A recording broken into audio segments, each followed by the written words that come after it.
BNP আসলে এখন একটা রাজনৈতিক দল হিসেবে গড়ে ওঠেনি।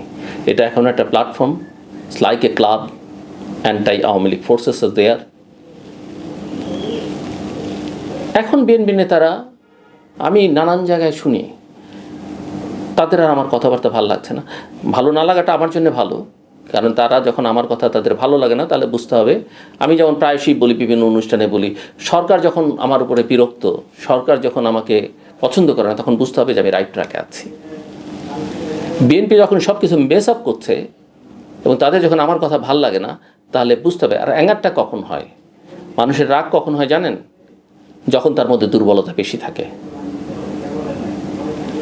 সো বিএনপির লোকজন এখন মনে করে, অনেকেই শুনি, বড় বড় নেতা কর্মীদের কথা আমি জানি না, যে সে তো নির্বাচন চায় না। আমি বলি নির্বাচন দেখি না, এর মানে তো নির্বাচন চাই না তা না। আমি বরং দল হিসেবে বিএনপি যতটা না নির্বাচন চেয়েছে, আমি তার চেয়ে বেশি চেয়েছি। কারণ বিএনপি ধীরে ধীরে ধীরে ধীরে বিভিন্ন সময় বিভিন্ন জায়গায় কম্প্রোমাইজ করেছে, নিজের অবস্থানের সঙ্গে, নিজের শক্তির সঙ্গে, নিজের কর্মীদের আন্তরিকতা নিষ্ঠার সঙ্গে, আদর্শের সঙ্গে বিএনপি বহু কম্প্রোমাইজ করেছে। করতে করতে এই জায়গায় এসে দাঁড়িয়েছে। এটা হওয়া উচিত ছিল না। বিএনপির তো এতদিন রাষ্ট্র ক্ষমতায় থাকবার কথা ছিল, অনেক বেশি আসন নিয়ে থাকবার কথা ছিল। এখন অনেকে আলোচনা করে যে বিএনপি এই ইলেকশনে জিতবে না। আমি অবাক হব না। ফেব্রুয়ারিতে যদি নির্বাচন হয়েই যায়, আর সেটা যদি এই সরকারের অধীন হয়, নানান জায়গা থেকে বলা হচ্ছে বিএনপির সিট 120 থেকে 130 হবে, হতেও পারে, অস্বাভাবিক কিছু না। কারণ ইলেকশন ইঞ্জিনিয়ারিং, ম্যানিপুলেশন, এগুলো বহু আমরা অভিজ্ঞতার মধ্য দিয়ে এসেছি। টেরও পাবেন না আপনি কীভাবে ইলেকশন ইঞ্জিনিয়ার হচ্ছে। সো সেই জায়গায় এখন তারা বলে যে আমি তো আবার বলি যে তাদের চাইতে বেশি আমি ইলেকশনের কথা বলেছি। লন্ডন বৈঠকের পরে বলেছি আমি বিএনপি ট্র্যাপড, তারেক রহমান ভালনারেবল।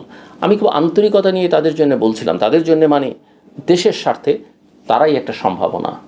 হ্যাঁ, তারা সেই সম্ভাবনার অপমৃত্যু ঘটাতে পারেন, তারা গিয়ে ক্ষমতায় গিয়ে ডেলিভার নাও করতে পারেন, আমি সেটা বলেছি। সেই দায়িত্ব তো আমার না।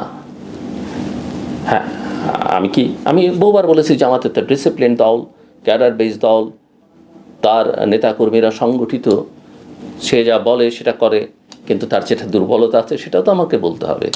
আর আমি তো ওই রাজনীতি সমর্থন করি না, আমি কোনো দল করি না, কিন্তু আমার তো ভেতরে একটা রাজনৈতিক আকাঙ্ক্ষা আছে। রাজনৈতিক আকাঙ্ক্ষা মানে নেতা হওয়ার আকাঙ্ক্ষা নয়, কোনো দল করার আকাঙ্ক্ষা নয়, দেশটা কীভাবে চলবে সেই আকাঙ্ক্ষার কথা আমি বলছি।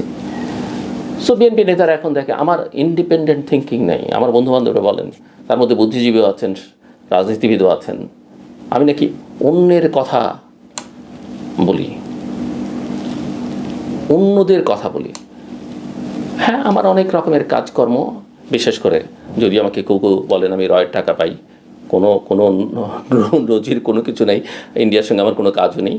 হ্যাঁ, যুক্তরাষ্ট্রের বিভিন্ন প্রতিষ্ঠানের সঙ্গে আমার অনেক রকমের কাজ আছে, ইউরোপিয়ান অনেক দেশের সঙ্গে আমার কাজ আছে, এবং সেগুলো আমাদের ওয়েবসাইটে দেওয়া আছে কাদের সঙ্গে আমি কাজ করি।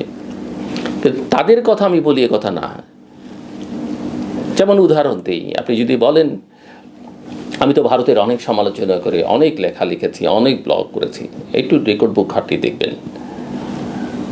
এই যে করিডোর দেয়া নিয়ে, হ্যাঁ, এবং জাতিসংঘের সঙ্গে আমার কাজ আছে, কিন্তু এই যে করিডোরের প্রশ্ন যখন উঠলো মিয়ানমারে, আমি তার তীব্র সমালোচনা করেছি।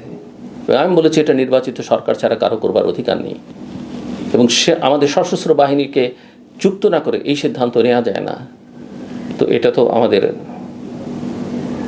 বড় বড় দেশগুলোর অনেকেরই চাওয়া ছিল সেটা। তো আমি কার কথা বলি? আসলে নিজের দুর্বলতার দায় অন্যদের উপরে চাপিয়ে লাভ নেই। আপনারা মনে করছেন যে আপনারাই ঠিক আছেন, কিন্তু বিগত 15 বছর 17 বছরের রাজনীতি দেখেন।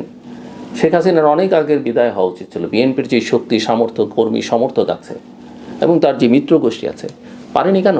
বিএনপির এই নেতৃত্বের কারণে। এই যে তারা যেমন বলেন, তারা একবারও বিবেচনা করে দেখেন না যে আমি প্রতিদিন বলি যে নির্বাচনটা হওয়া উচিত, নির্বাচন যত বিলম্ব হবে তত সমস্যা হবে, কিন্তু তাদের মাথায় এগুলো ঢোকে না। তো এখন করণীয় কি?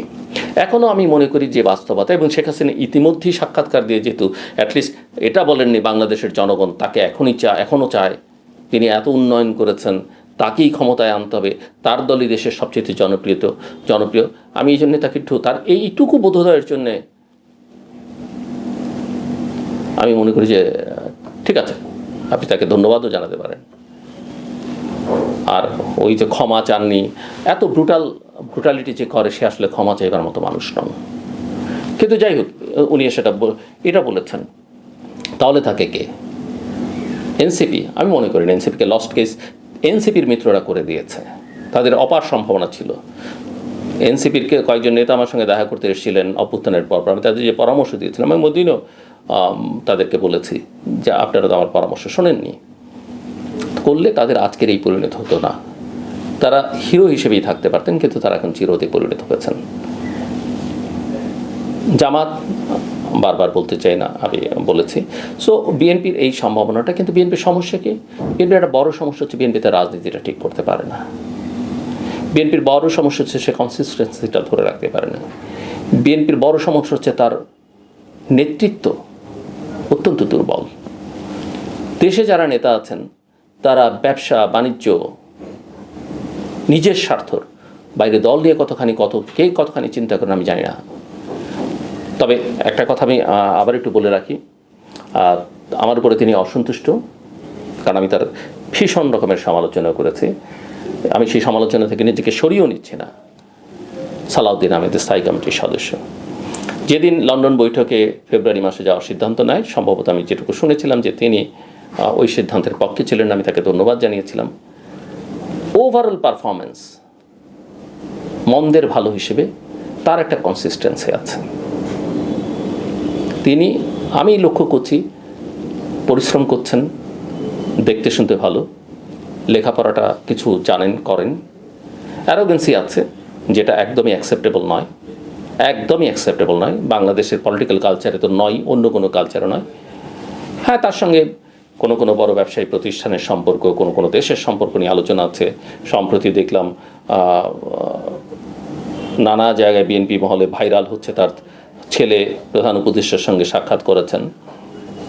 কিন্তু তারপরও তার কথাবার্তা একটা রাজনৈতিক দলের, বিএনপির মতো দলের নেতাদের যেটা হওয়া উচিত সেটা এখনো পর্যন্ত ঠিক আছে, কিন্তু তার অনেক রকমের কারেকশন দরকার। এখন তিনি বলবেন তাকে আমি উপদেশ দেওয়ার কে? আমি উপদেশ দিই একজন নাগরিক হিসেবে, যেহেতু তিনি আমার দেশের রাজনীতি করেন। আমি উপদেশ দিই একজন সাংবাদিক হিসেবে, একজন গবেষক হিসেবে, এবং এটাই আমার কাজ। এবং এটা যতক্ষণ পর্যন্ত বিএনপি নেতৃত্ব অ্যাকসেপ্ট করতে না পারবে, তাদের জন্য সামনের দিনগুলো সুখকর হবে না। সেটা নিয়ে তো এদের তো ভয়াবহ পরিণতি হবে। এবং সেই সুযোগটা নানা কারণে জামাত এখন অনেকখানি সামনে এগিয়েছে, বিএনপির সঙ্গে তার দূরত্ব ধীরে ধীরে কমতে শুরু করেছে বলে করিডোরের আলোচনা। মানুষ যখন আওয়ামী লীগ থাকবে না তখন সেখানেও ভোট দিতে পারে। মানুষ চেনে প্রতীক, প্রথমত চেনে ধানের শীষের নৌকা, তারপরে চেনে লাঙ্গলার দাড়িপাল্লা, এরপরে হয়তো হাত পাখাও চেনে, জাসদের মশালও চেনে। বাকি প্রতীকের সঙ্গে মানুষের কোনো সম্পর্কই নেই। আর সবচেয়ে বড় কথা, বিএনপি নেতা তারেক রহমান বলেছেন যে ভবিষ্যতে ক্ষমতায় গেলে তারা আন্দোলনের সকল শক্তিকে নিয়ে সরকার গঠন করবেন। সরকার গঠন করা মানে সবাইকে মন্ত্রী বানানো নয়, লেটস মেক ইট ক্লিয়ার। আর বিএনপি তো দীর্ঘদিন কোনো জোটের মধ্যে ছিল না, তারা যুগপৎ আন্দোলন করেছে। কাজেই একসঙ্গে তারা আন্দোলন করেছে বা বিএনপির জোটে ছিল সেটাও না। আর আন্দোলনের জোট আর নির্বাচনের জোট কি এক? আন্দোলন কি করে মানুষ শুধু নির্বাচন করবার জন্য বা ক্ষমতায় যাবার জন্য? সেটাই যদি হয় তাহলে তো বলতে হবে এই দলগুলো আসলে মানুষের কল্যাণে কিছু করে না। সো ইদানিংকালে আমার কথাবার্তা শুনে অনেকেই বিরক্ত হন। আমি জানি ছোট ছোট দলের অনেক নেতা, আমার ঘনিষ্ঠজন বন্ধু, তারাও বিরক্ত হচ্ছেন। বিএনপি তো একটা সময় মনে হচ্ছে, আমি যখন বলেছি যে আওয়ামী লীগ যেহেতু নেই, বাংলাদেশ একটা মধ্যপন্থার রাজনৈতিক দল হিসেবে বিএনপির এখন অপার সম্ভাবনা। বিএনপি নেতাদের অনেকে ভালো লেগেছেন, আবার অন্য দলের নেতাকর্মীরা বা সমর্থকরা আমাকে তাদের দালাল বানিয়ে দিয়েছিলেন। কিন্তু না, আমি বলেছি যেহেতু আওয়ামী লীগ ভিজিবল না, বিএনপি পারে সেন্টার লেফটের, সেন্টার রাইটদের এবং যারা মধ্যপন্থার তাদের সকলকে সন্নিবেশিত করতে এক্সট্রিম রাইট বিএনপির পক্ষে হওয়া সম্ভব না, হওয়া উচিত না। এটা হচ্ছে আমার একটা অবজারভেশন, অ্যানালিস্ট হিসেবে।